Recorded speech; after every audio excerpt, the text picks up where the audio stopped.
Meus amigos, Lapão, Grupo SP Brasil, aqui BMW 550, 2011, 2012, olha só, informações importantes. Direção fazendo barulho para a esquerda e para a direita, ou mesmo direção dura, assista esse vídeo que vale a pena assistir. Manutenção gastando muito menos aqui com o Lapão do Grupo SP Brasil.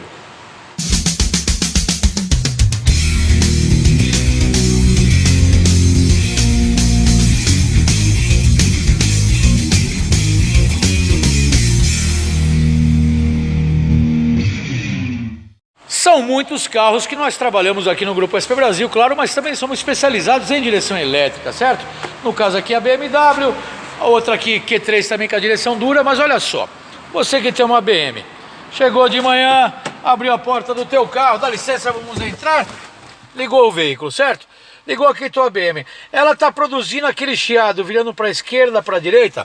Temos um problema no conjunto mecânico que é possível resolver.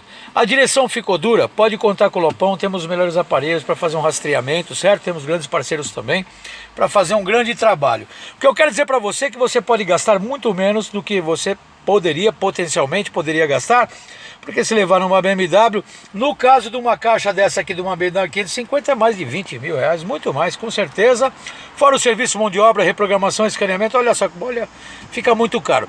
Então você que tem um carro desse, está vivenciando um problema desse, eu acho que está na hora de você dar uma ligada para mim. Dá uma ligada para mim e fala: Lopão, assisti o vídeo, tem uma BMW assim, tá com barulho na direção, mesmo a direção ficou dura.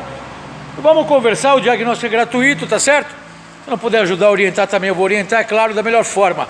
Anote o meu WhatsApp aqui embaixo agora para falar com o Lopão, 11 97098 1106. 97098 1106, Lopão WhatsApp, fala comigo, vamos solucionar, traz para cá. O Grupo SP Brasil te espera, vem para cá, eu também te espero, vamos tomar um cafezão junto.